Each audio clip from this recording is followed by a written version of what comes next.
Altoona is here because of the Pennsylvania Railroad.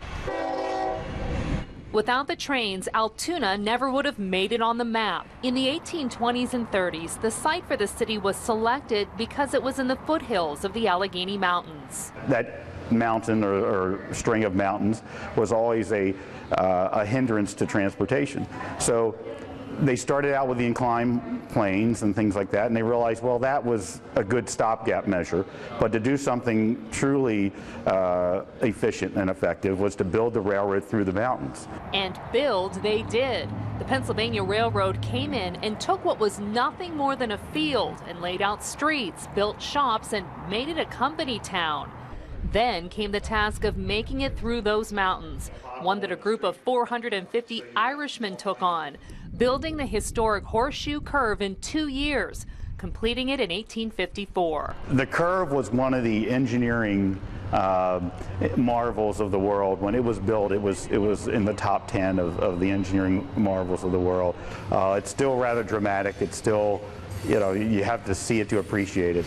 The curve was so important that the Nazis targeted it during World War II. The plot by a group of saboteurs was thwarted when they were captured in Long Island, New York, and they were found with plans to destroy 10 to 12 sites in America, including the curve. It was a major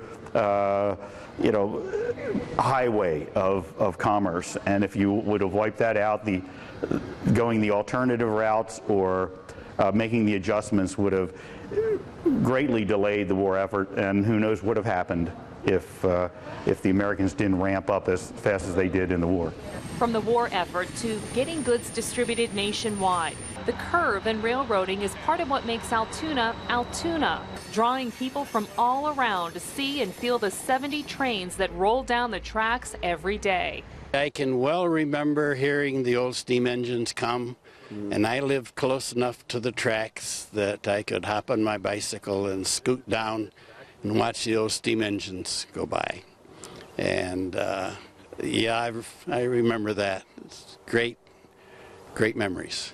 The thrill of the curve and memories of railroading that are continuing to be made, not just from learning the history, but from new partnerships that keep the tradition going. Norfolk Southern, one of the largest railroads in the country, has dedicated its resources to Altoona to keep it as a major shop area.